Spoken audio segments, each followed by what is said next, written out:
Le médecin n'avait jamais vu une blessure semblable. Marc ne savait même pas quand il s'était blessé. Le médecin lui donna une pommade et lui dit de rentrer chez lui et de l'appliquer régulièrement. Mais cette nuit-là, la blessure se mit à saigner sans arrêt. Le lendemain, il passa toutes sortes d'examens, mais personne ne parvint à identifier le problème. Son ami, ayant appris la nouvelle, supposa que Marc était peut-être victime d'une malédiction. Il lui conseilla de consulter une sorcière. N'ayant plus d'autre choix, Marc décida d'essayer. Assieds-toi jusqu'à ce que le Fils de Dieu apparaisse. Même si la sorcière ne pouvait voir le visage de Marc, elle voyait un groupe d'esprits le suivre. Elle savait aussi que la seule raison pour laquelle Marc était encore en vie était la bague que son père lui avait laissée, celle qu'il portait près de son cœur.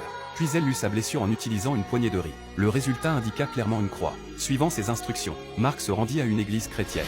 Mais une force étrange ne voulait visiblement pas qu'il entre. Pendant ce temps, dans l'église, un vieux prêtre et un jeune prêtre étaient en train d'exécuter un exorcisme pour chasser un démon. Mais les choses dégénérèrent rapidement. Le démon se libéra et bondit droit sur le prêtre. Le jeune, terrifié, s'enfuit en courant, laissant le vieux prêtre seul et affaibli, face à un démon sans force pour riposter. Tout ce qu'il pouvait faire, c'était prier. C'est alors que Marc apparut. Sans réfléchir, il repoussa le démon, mais cela ne fit que le rendre plus furieux. Il sauta sur le toit, se préparant à frapper à nouveau.